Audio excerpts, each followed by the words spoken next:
Sí, pero su voz no se apaga. Sus canciones no pudieron ser acalladas aquel oscuro 1973, mucho menos su mensaje. Sus versos son, aún hoy en día, bandera para los pueblos pobres y oprimidos del mundo, reinventándose incluso después de la muerte de su autor. Y es que ya lo dijo el propio Jara en su momento, ahí donde llega todo y donde todo comienza. Canto que ha sido valiente, siempre será una canción nueva. Y hasta aquí el video sobre la vida y la muerte de Víctor Jara. Espero que les haya interesado esta investigación que realizamos. Si les interesó, los invito a dejar su like, suscribirse y activar notificaciones. También los invito a dejar el pueblo unido.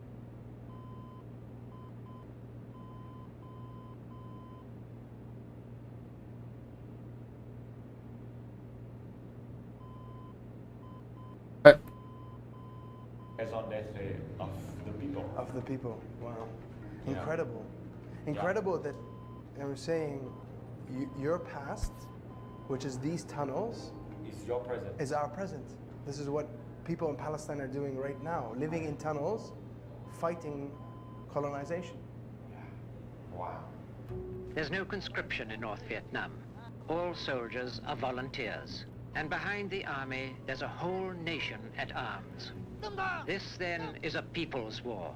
The US and southern Vietnamese forces were much better equipped, but the Viet Cong had an extensive network of tunnels running through the south.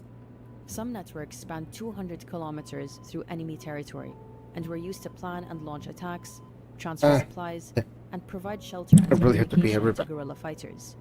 War against an elusive enemy. The fact that the Viet Cong were embedded among civilians meant they were a harder enemy to fight, but that also led to the targeting and massacring of civilians. Jamais, jamais, ils ne gagneront cette guerre. Jamais, jamais, nous submettrons. The tunnels remained and were an integral part of the Viet Cong's eventual victory. From the tunnel, there's a ladder, and it's supposed to take you to a bathroom. Thank goodness. Yeah. Otherwise, we'll all die here. Oh my God. Hey guys, what's up? And right next to it here is the bedroom of the house. Yeah. And it's like, Nobody knows what's happening under this. no one knows. And it's such a fundamental part, I think, of what we learn about Vietnam. Is this idea of people's war, of guerrilla warfare, but it does not work if the people don't support it. Correct. Because the resistance fighters didn't come from a foreign land. Yeah. They're from the people.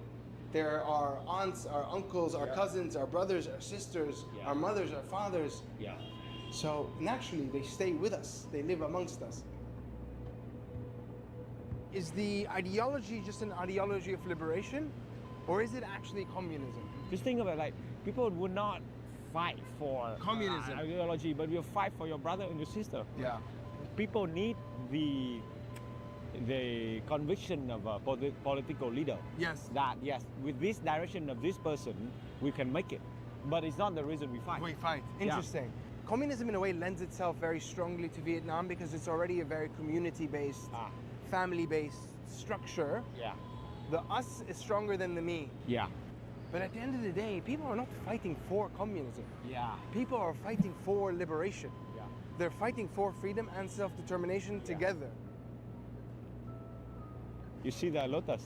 This is our national flowers. One of the teaching of the Vietnamese Zen master Thich Nhat Hanh. Liberation. So naturally, because people don't support die. And massacring of civilians meant they were a harder enemy to provide territories. Wow. There's no conscription in North Vietnam. All soldiers are volunteers. And behind the army, there's a whole nation at arms. This, then, is a people's war.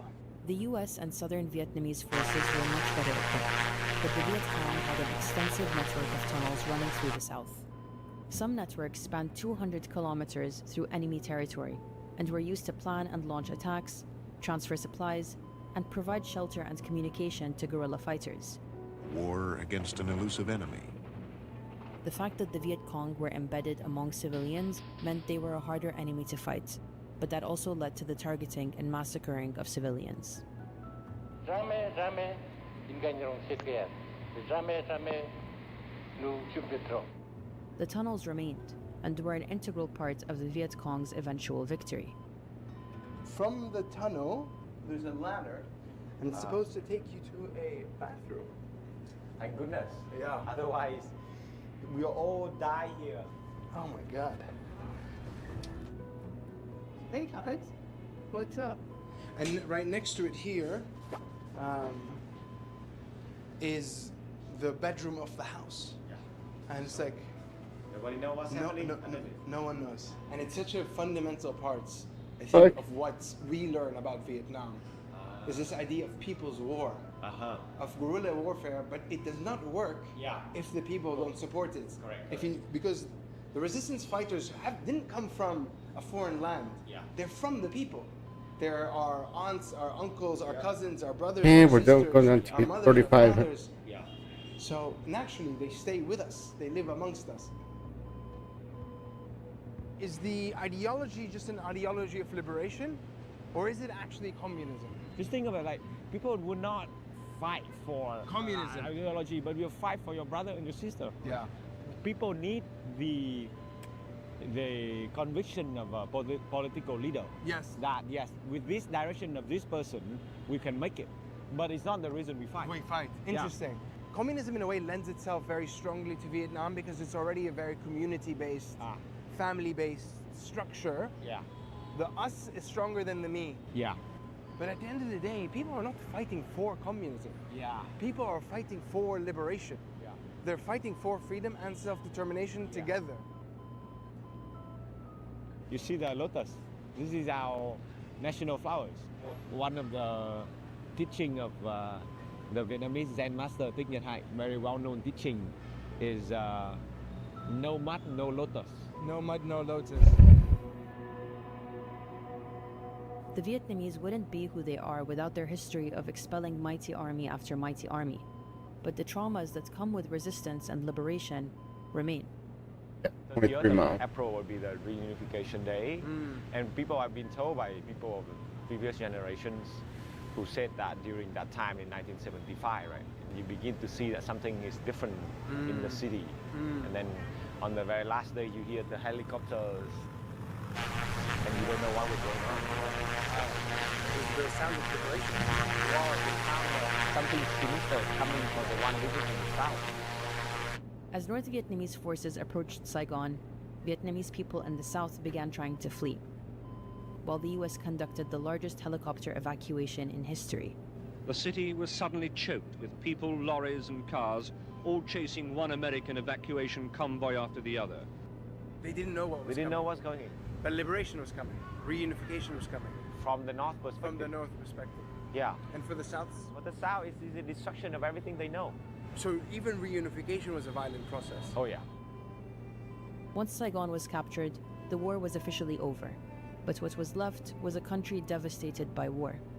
It's estimated that 2/3 of the villages in the south had been destroyed, with millions of refugees both in the country and fleeing.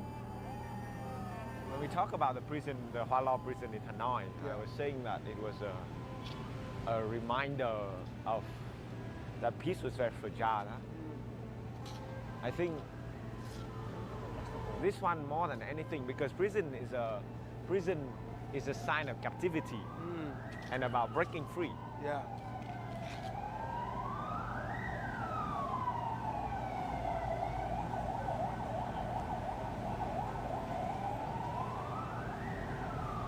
This is different.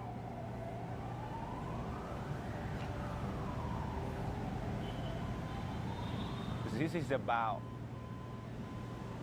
the magnitude of how far humanity can go in both directions. Extreme violence to oppress and extreme violence to liberate. Yeah. And you know, the weirdest thing is, growing up, I also heard of the American dream and I followed my American dream. So there is this weird psychodynamics of, there's a part of us learning that American was a bad guy, but we're not believing it because there's also the American, there's an American dream. So there was that tiny conflict. You know, you saying that, you have an American fighter bomber plane behind us. Wow, And it's massive. It's massive. But at the same time, what's happening in Saigon is essentially the arrival of the American dream here. Yeah. With the hyper-capitalism that we're seeing around us. Yeah. I'll ask you this. Did America... Damn, dude. After almost 10 years of economic hardship and post-war Vietnam, the ruling Communist Party transitioned the country to a more capitalism-friendly economic model, and it transformed the country. Look at the tower up here.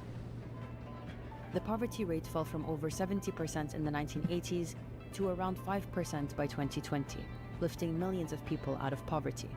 Today, Vietnam is one of the fastest growing economies in Southeast Asia, and nowhere is that more apparent than in Saigon. You can already see the kites being flown against the backdrop of a very booming metropolitan city. This is a place our friend comes almost every day. This is essentially used to be the jungle. It's a jungle, yeah. And then concrete. And then now you see concretes are just building up.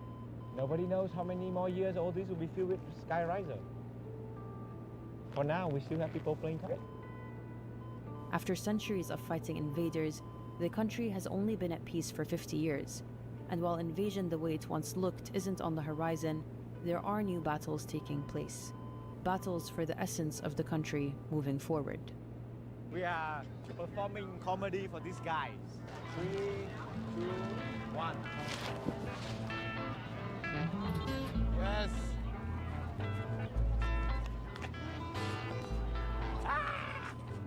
No! Vietnam wasn't free in one day. It took many centuries. That's true. No! I think they just flew to us now. I think so. Do they have any tips for us? No! Keep running!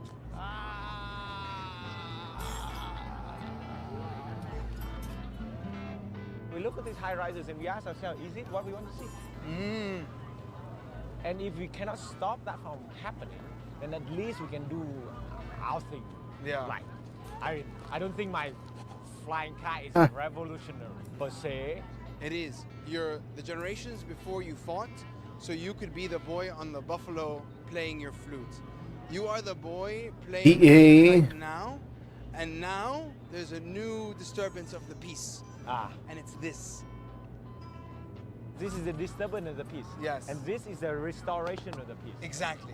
Yeah. Exactly. And you're right. 1900, this okay. itself is an act of defiance. I'm going to come to the park. Yeah.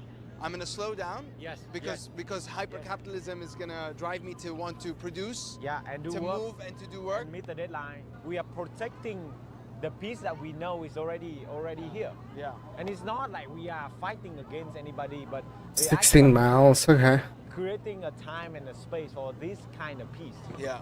Is, I find, is a continuation of what we already know. Yeah. It's so beautiful. It is so beautiful, right? I'm like it's one of it. This is to me, it's so very moving. magical. It's very magical. So to have the magic and the enchantment return. Yeah. Gosh, it's gonna be good. Or not lost. Yeah. This is the protector in me, right? Yeah. You know, Uncle Ho and friends has protected the country. So now for we you- protect the essence of it. And you protect the essence of it. I think along my journey from north to south, I learned a lot about.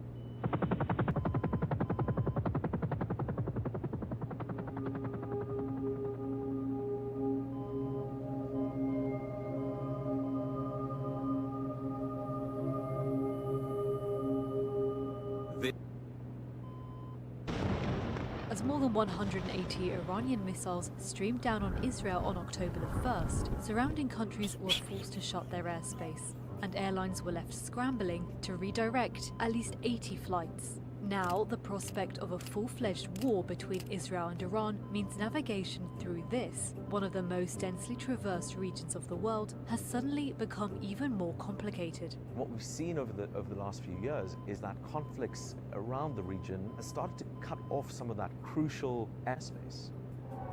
So here's how commercial airlines are adjusting to the increasingly volatile situation in the Middle East. Positioned at the strategic crossroads of the major economies, Asia, Africa and Europe, 9% of international traffic passes through the Middle East region. That's more than the 8% of international traffic that crosses North America. Much of it goes via the super hub airports in the UAE and Qatar. That's really attributed to this massive growth in airlines like Emirates, Etihad, Qatar Airways, which have started to use the Middle East as really a stopover point for connecting, the world's traffic. But this thoroughfare linking the West and the East is a narrow one. Even before the Iranian missile attacks of October the 1st, airlines were detouring around Libya, Sudan, Syria and Yemen.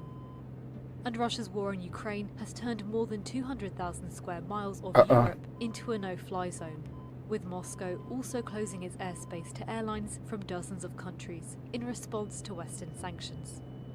Industry experts divide the rest of the available airspace into 4 main corridors, across Iraq, Iran, Egypt in the south, and Azerbaijan in the north. It should be fine. But in April 2024, only these 2 routes were left for airlines to use, when Iran's first missile and drone attack on Israel resulted in the temporary closure of airspace over Israel, Lebanon, Jordan, Iraq, and partially over Iran, impacting flights across the region.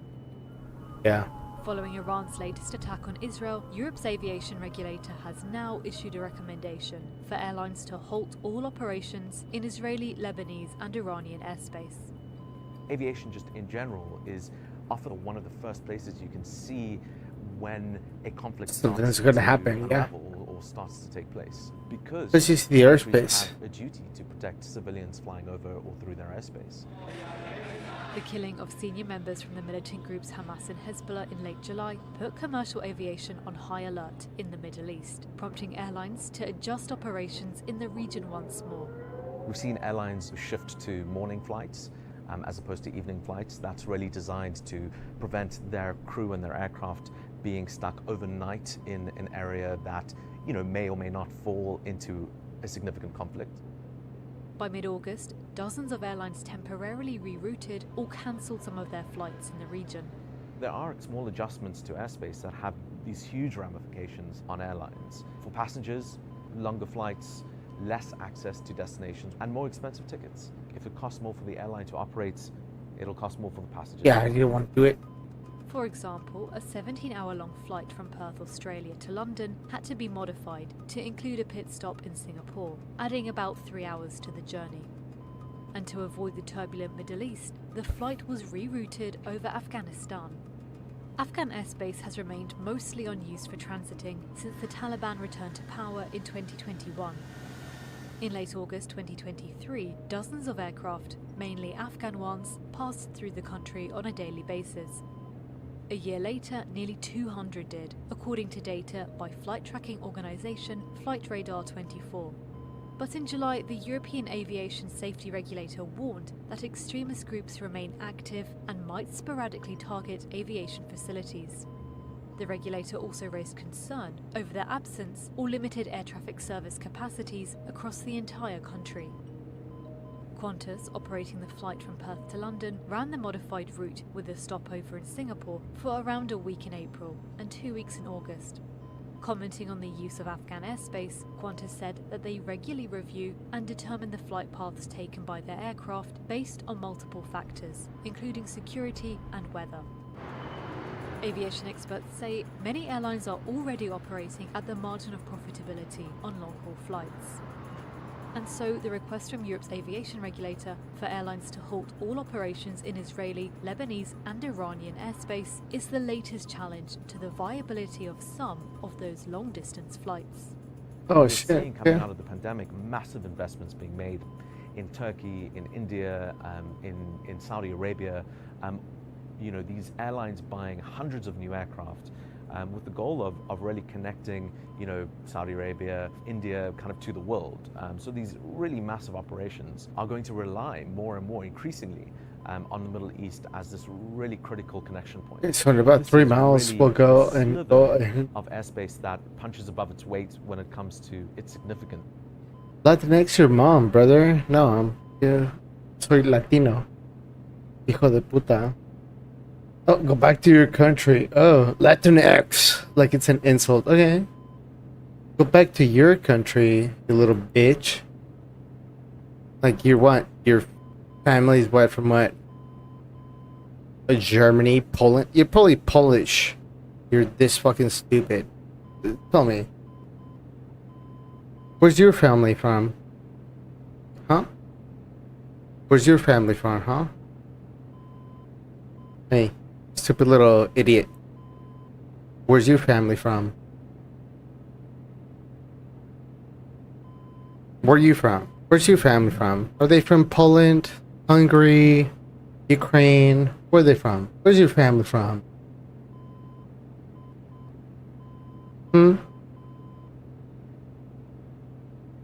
Account created 14 minutes ago. You're a coward. And I'm gonna call you out.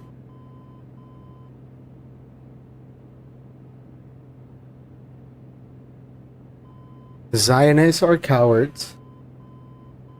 There you go. Well, where's your family from, though? Be honest, though. Where's your family from? Are they from Hungary?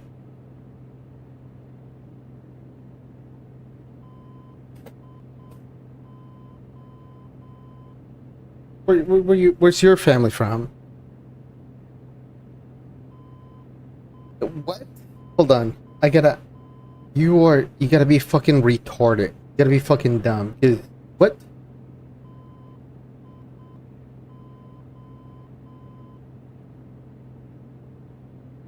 Oh my gosh, you're just a gift.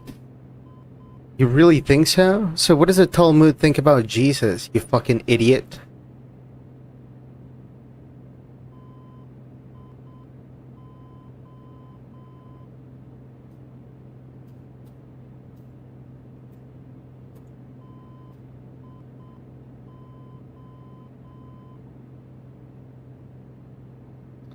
Mental health is a huge issue. Yeah. Touch as a commie. Okay, don't be fucking crying, you fucking bitch. Okay, then do report me. What do you care about Talmud? Are you a Christian theorist? Are you a Christian? Cry me a fucking river, you goddamn fucking baby. Because like here you are, look at Latinx, like as an insult. Okay, sure, Latinx, Latino. Hey, I'm giving you one. I don't believe in Latinx. I'm giving you a free one. Okay? Jews have one country. What? The US? Yes, you're right. The Jews have one country. The US. Israel is from where all the Jews from. Are you sure about that? Okay. Have a good one.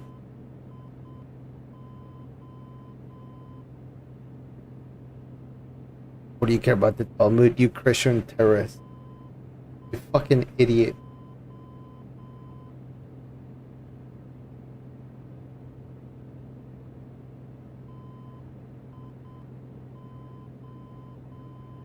Gonna ban because I wanna. Never mind. I'm still gonna ban you because you're a fucking bitch. You little baby bitch.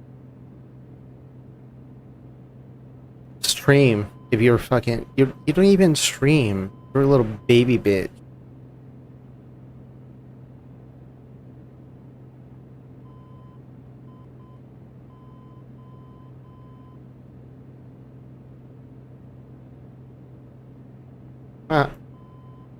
Little baby bitch. This risk of an escalating crisis or a broader Middle East regional conflict, the fallout for airlines, would be incredibly significant.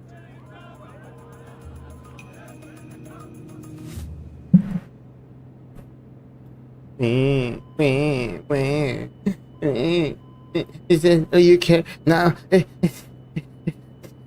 You're being ableist now? Well, you're being ableist now? When you're down, well, you know what you call fucking Palestinians, you fucking piece of shit. You bitch. Jesus was Jew means he was Zionist. You're a fucking idiot. That's what that means. Why do you care about Talmud? Are you Christian terrorist? Why do you care about Talmud? Yeah, but I care about Talmud because you brought up Jesus, you fucking idiot. Goddamn shit. You know what?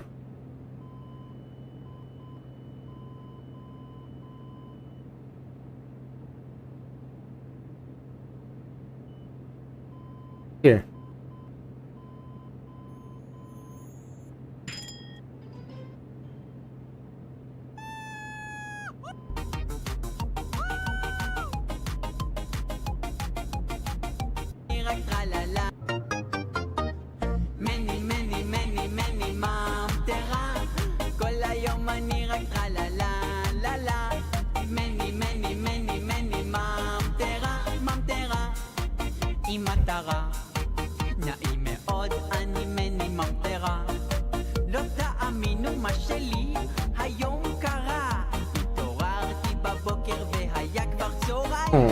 יצאתי לרחוב וקיבלתי ספריט של מים.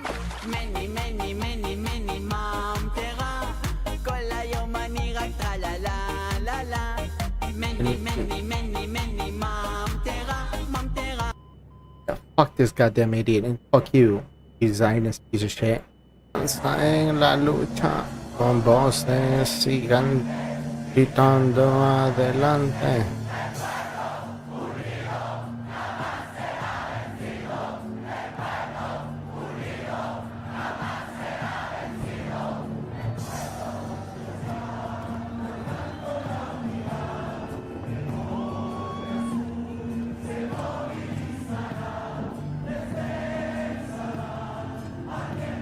It's out.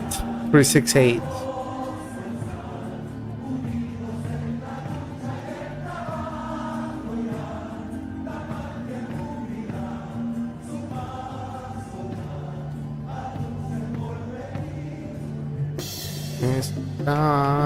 Vamos a luchar.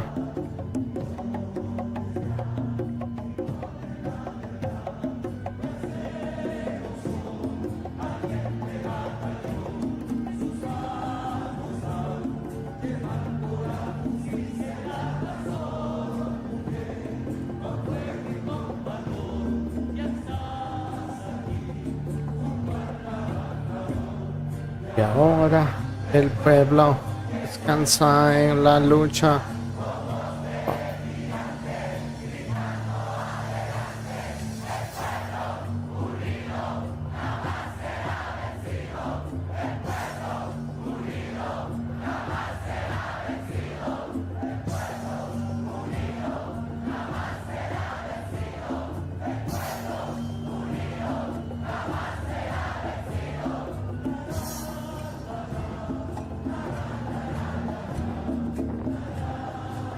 Ah.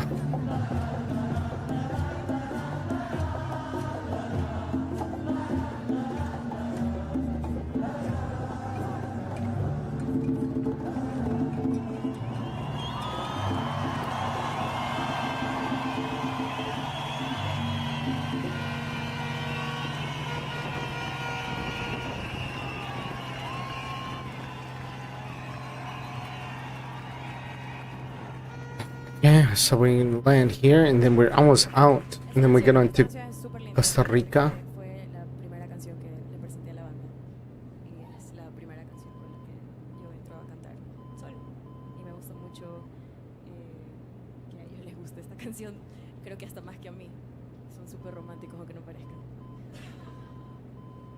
Cuando me empieces a odiar.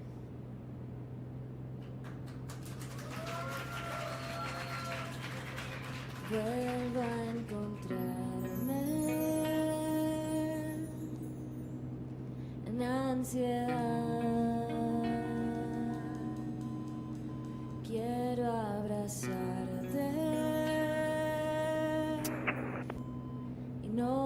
David Panamá. David Panamá. 6-9 Mike Oscar. En final. Pista.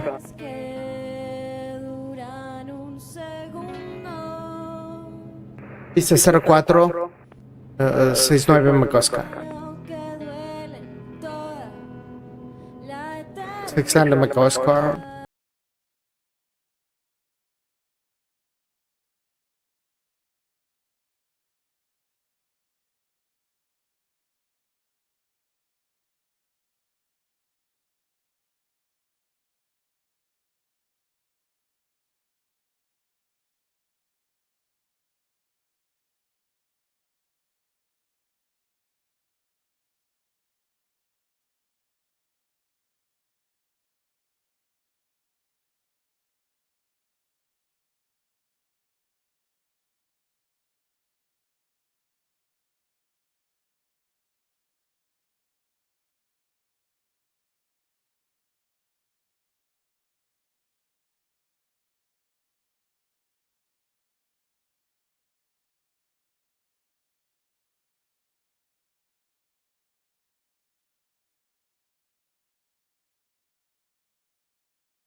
It's out. 368.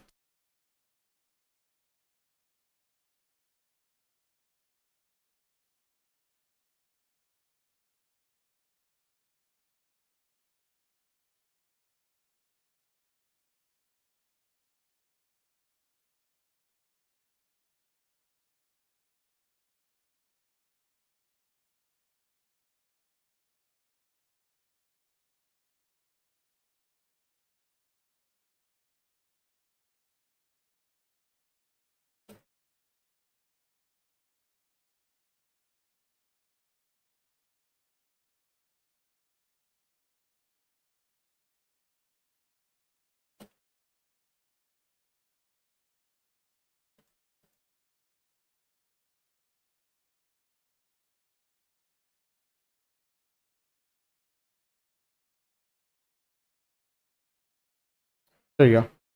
Yeah.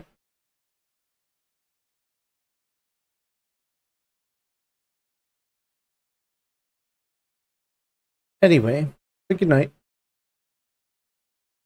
Be well.